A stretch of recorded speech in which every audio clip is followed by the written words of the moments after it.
what it's like. I mean, it's first time feeling it, but what it's like to be a part of that when you and Cedi are the ones that are, starting all the momentum.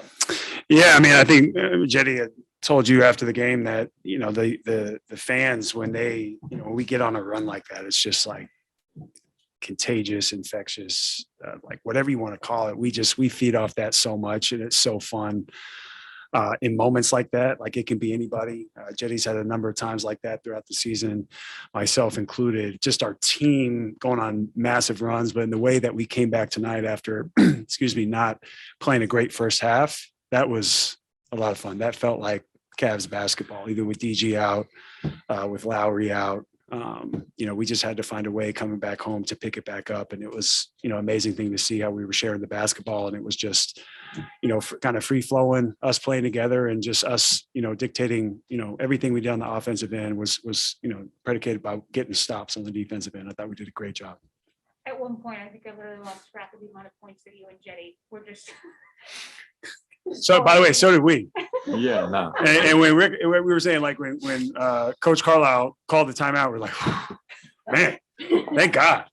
I mean, because we were every possession pushing it on the offensive end, making sure that we were setting our defense. And not to say we don't typically do that, but, we knew that we had to have a kind of a point of emphasis to make a stop, stop them from playing downhill, get into the lane, contest their shots, take charges, do whatever we needed to do to, kind of speed the game up and dictate the pace on the offensive end. And we did that. And it was, this guy will tell you, so much fun in that second half and in that fourth quarter. At one point, I was like, okay, I think we're going to need some oxygen. That's right. We were looking at each other like, JB, can I call another timeout so we can have a little bit more? Just finding the symmetry also with Rondo. He seemed like tonight was kind of a night where he came out and fit in, knew where, there's more of the spots of where you like the basketball, those types of things. Obviously, he had a great game. What did you see with working with him? He was just, again, like himself, went out there and, he knew that we needed his veteran leadership and presence tonight. I'll say it again, especially in that second half. And, for him to dish out 12 assists, shot over 50% from the floor, got to the free throw line a number of times. He did everything that, we needed in order to win the game. And it really all started with him because he got us into our spots. He made big plays. And, whether it be myself or Cedi or JA or anybody that was in there with us, he made it a point of emphasis to get us in our spots and play, our brand of basketball. I think it was, if you look at anybody who was like, the dark horse MVP of the night, it was him. Ashley Bastock, Cleveland.com. Both I think it was the last shot on that 19-0 run where Kevin, you did the behind the back, look past to Cedi. I guess JB was joking that they let Kevin Love do Kevin Love things. I just if you take me through that play from your perspective. I didn't even know if anybody was there. I was like, I'm just going to throw it behind the back pass. No. I'll just say this before I let Cedi speak is that, no, just, again, it was Stowe. It was the way Rondo was coming down and, I could kind of sense that they were going to pick me up after hitting a couple, but also knowing, Cedi was hot, so they had to pick their poison. And, as soon as he let it go, I thought, okay, I'm stepping up, just want to keep that going into the corner. Cedi took his time and knocked down another big one. But, that was a big time back-breaking play. I know they got the photos to prove how ecstatic and crazy and excited we were going. I know at one point, I'm like, what the hell is he doing? Like Cedi and I chest bump, and then I bump him again, and then here comes Isaac just Isaac rounding the perimeter. So those are just the moments that we live for. But honestly, if it weren't for the crowd going wild, that's what it's all about. We just feed off that and have so much fun playing in front of this crowd. This home crowd is so fun. Yeah, it was a crazy moment. Actually, he had one more. It was in the first quarter between the legs when he throws it, but I couldn't catch it. That was a great pass. But no, that by that time we're flowing, like everybody was in that, in a great mood, like the fans as a team, like we're sharing the basketball. And then, I think that was the great play just to close out that, 19-0 run. But after that shot, I mean, the fans, and like Kayla was saying before, like, you know, we're really happy for each other. Like, whoever played great, like, we're supporting each other. And, you know, that's really important. I think that's what really makes us a great team. Mm-hmm. And, you know, we're playing for each other. And, you know, we're not just in a great mood. We're playing great basketball and we're flowing at a time. And I know this is like kind of a strange time of year always when you're right before the trade deadline and everything like that, and things can change. And you guys on top of that are down so many key pieces right now due to injuries. I guess like to get your largest comeback win at this stage of the season, like what does it say about the group that you guys have? Just that we're a gritty team. As Cedi said, I've always been the next man up. I know a lot of people talk about that, but I think in what Cedi just said, like our belief system in one another and us, you know, not only celebrating each other, riding the hot hand and making the extra pass, making sure we're doing right by the next teammate, not wanting to let the other guy down. I think, you know, we knew that, and JB said it like at halftime, we laid an egg. We got to go out there and be ourselves. Nobody's going to feel sorry for us when we have bodies out. You know, we understand at this point in the season, everybody's kind of nicked up and banged up a bit, but we have to play better. And I thought that we rose to the occasion and you know, played a better second half and absolutely a better fourth quarter to close out the game. Customers of the Athletic, for both you guys, that first quarter, JB was saying that while in a sense it was sort of having to calm you guys down, would build you guys up as well for like looks you guys were getting, they just weren't going in. I guess kind of sort of like taking me through like what that was like, what were you guys saying to each other? What was JB saying in the sense of like trying to build you guys up of like, You want to tell me what he said at halftime? It's on you. No. It's on you. I mean, no, I think at one point, like we're looking at each other. At one point, we knew that we're gonna come back because, like, I think we're finding shot, just we couldn't knock him down. Especially myself, you know, I think I was 0 for 7 the first half. But you know, and that's actually what a team came up. You know, they trusted me, they gave me the ball, and you know, I knocked him down. But I think that we knew that that was not us. We knew that that's not our best basketball. That we have to play better, especially in front of the, you know, in front of the crowd. Like Sunday, great game. Like we knew that we have to step up, and I think that the way we started at third quarter, and then, you know, I think the rest just came with it. But yeah, I mean, it happens, but it's really important. Like on this day, and when we're not playing great, it's really important to win a game. And I think that we did a hell of a job in terms of, you know, come back. Like JB says, sometimes you just got to win ugly. We got to win ugly right now. is it like a mentality switch sort of like, you know, like kind of working through those moments when shots aren't going down, like nothing's working, that you're sort of like, it's just like a mentality. For sure. Yeah. And JA was saying at halftime too, our lockers are near each other. So we were just saying, we got to find a way to just manufacture energy, and we're flat in the first half. We just couldn't make a shot. In some ways letting that affect our defense. But again, we found, you know, whatever that energy was in that second half, and just continue to move the ball, get stops, and, you know, just hit ahead, play for the next man. And, you know, those shots started falling with us, and our energy started picking up, got the crowd into it, and fed off of that. We're on the right now, Akron Beacon Journal. Yeah, Cedi, nobody's had that many points in a quarter since LeBron in 2018. Are you expecting a text from him on that? I mean, I don't know. I didn't even know like what's going on at that point, but obviously, you know, it's a good thing. But I think the better thing is that we got to win. And really, you know, I think everybody enjoyed tonight. I enjoyed it, and so, you know, and we're gonna enjoy it tonight too. So, And just, you know, where you guys stand pulling this off, you know, trade deadline things, just how confident do you feel about the Kobe and the where you are, you know, at this point? Yeah, I mean, Kobe's done an amazing job. JB, our front office, everybody's put us in a place to win and to win now. So, but again, we know that we have a lot to prove. We want to continue to gain respect in this league, and know that we haven't arrived yet. You know, we still have a lot of work to do. We have to get a lot better. We have to get guys back. But that's what is the beauty of this team. We just want to work. We just want to come into work, put our time in, and win basketball games. But we all play for one another. You know, in some ways, we can't wait till that trade deadline passes. So we know that we just have the unit that we have. But again, you got to tip your hat to what Kobe and the front office has done, because they put us in a great position to grow together and win. Anything else in the room? Last one, Christoph. Hello, guys. Chris Charles, this is Dene Chris. Congratulations on the win, first of all. Kevin, after games like this, what did you learn about your team?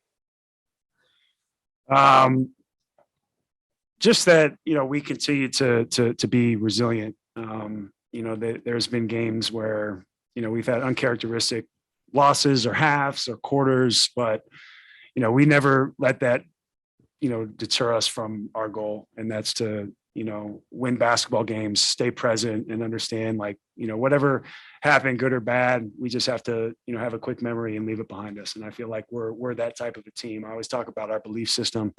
This team doesn't have any fear because we trust in one another. And like JB always says, on the other side of that fear, once you get past it, is freedom. And I think our team plays free. When we play free, we play for each other.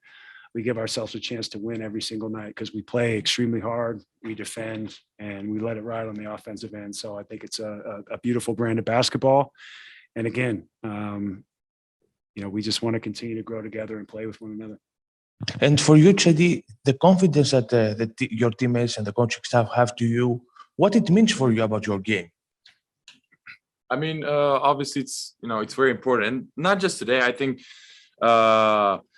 they've been showing that since the beginning of the year, and I really do appreciate that. And as a team and as a coaching staff, I know that they do believe in me, and I know what they're expecting from me. I know my role, so that's why whenever I step on the court, I try to do my best. So I'm just happy, that I have a role. I know what I'm supposed to do, and I'm gonna just come out every night and do my best.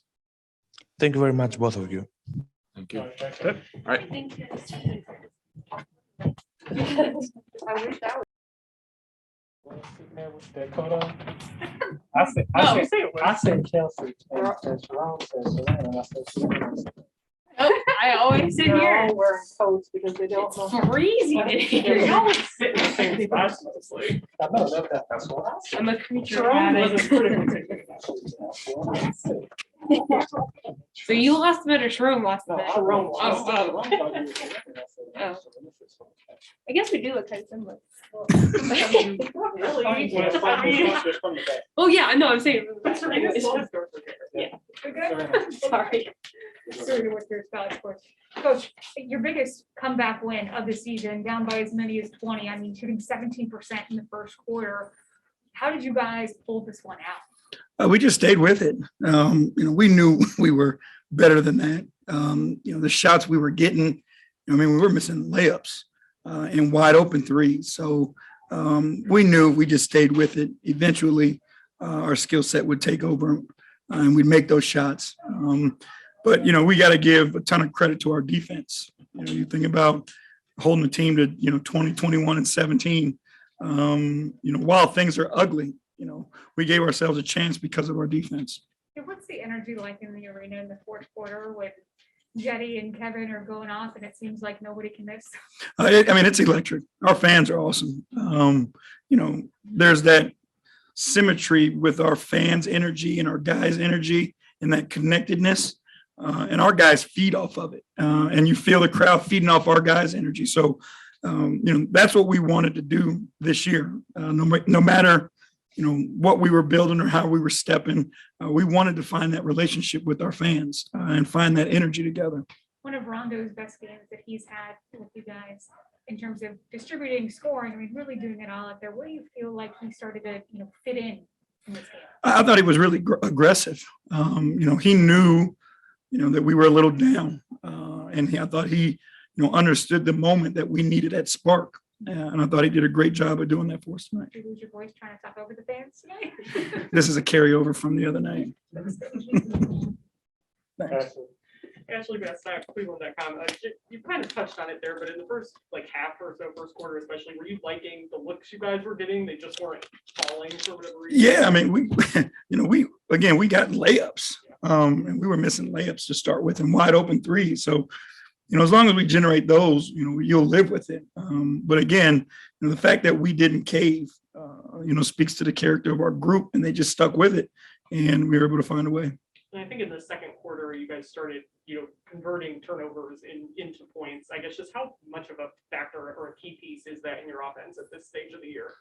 I mean, again, we're missing a lot of offense right now. You think about the impact of Lowry and Darius, of late, that's 37, 38 points around somewhere around there, right? So we've got to find ways to generate points, and being able to get stops and getting out in transition, gives us an opportunity to get some easy ones, put some rhythm in the game. Cedi was like 1 of 8 throughout the first 3 quarters before he went on that tear in the fourth. I guess, were you having to tell him to like keep looking for your shot, or what are you saying to him throughout the game that he just is able to come out and put on that performance? Just try to keep giving him confidence and let him know that we believe in him. He's one of the guys who, when he gets going, I mean, he can really get going, as we've seen. But if you don't shoot it with confidence and belief, you don't give yourself a chance. So we just wanted to give him, that confidence and give him a chance, and he responded. Seriously athletic, Jimmy, building off that, talk about the first quarter, was there ever a point that we're like in those timeouts of just having to calm guys down, be like talking about you're liking the looks that like they'll come and sort of, I guess, how trying to calm guys down in that sense of when you guys are struggling? Yeah, I don't know if it's a calm down or a lift up. I think there was frustration, obviously, because we were getting those looks and weren't knocking them down. So they needed to be picked up a little bit. So again, just try to keep giving them confidence, belief in themselves. But again, they never fractured. They stayed together and got it done. And with Kevin, again, with the threes, and just being able to consistently like knock those down like that, do you see just a way of like once one goes down for him, and he finds that sort of that rhythm early and that confidence to just continue taking them? Yeah, I mean, he's a good shooter. You look at his percentages, he's just got to keep taking them. And if he keeps taking them, the percentages are in his favor that they're going to go in. So, he just, his teammates do a great job of finding him, and then he takes them when they're there. Just building off that conversation you guys had from the other game. Yeah, I mean, he's got to be a threat all the time. You got to let him fly, and, make or miss, it does so much for the team and create that space, because people respect him so much, they're going to run out there. And then the next facet of our offense can happen. Marla, right now, our Akron Beacon Journal, does Kevin have the green light for the hat behind the back passes? Kevin Love does Kevin Love things, and we allow him to do those things.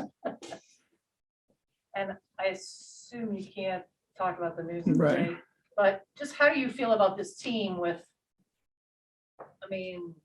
what they pulled off today, just where you stand today? How do you feel about this group? I feel really good about our team. And to me, the thing that, I'm most proud of is how they do it together, and how much fun they're having together, and how hard they play together and support each other. And, different guys on different nights, do different things to help us win. But I genuinely mean it. Like, every single day I enjoy going to work with these guys. We don't have one guy who comes in the building with a bad attitude and brings the group down. And that's all you can ask for. Finish up with Daryl Ryder, 93. JB, you talked about belief a lot with this group. There's a night like tonight where you come back, you started 3 for 21 from 3, and they hit 8 straight after that. Conventional wisdom says, stop shooting the threes, but just that, do nights like tonight validate everything that you have been telling these guys about using belief as a central hallmark? Yeah, you have to stick with it. We play so many games, and there's so many different circumstances that we're going to face. If your belief wavers, your consistency is going to waver, and you'll never give yourself a chance. So that's why we stay with it, and that's a message to our guys. No matter what's happening, we stay with it. And if you do that and do the right things, and play together in those things and really compete, you'll give yourself a chance to have a night like tonight, where if you don't believe, shots aren't going, you stop shooting, we never give ourselves a chance to get back in the game. How hard is that? Just, it's easy to say, you got to believe, you got to stick with it. But just how hard is it when things maybe not be going? With this group, because of the support that they have from one another, it's easy. There's nobody in that locker room who feels like, their teammate doesn't want them to do the right thing. They keep picking each other up, keep patting each other on the butt. keep supporting one another. So if you miss 10 in a row, no one's going to yell at you and tell you, don't do it. They're going to keep patting you on the butt. So I think that's where it's easy for our guys to do it because they've got one another and they know that. All right, thanks. Thank you guys. Thank You guys have a good night. You too. Thank you.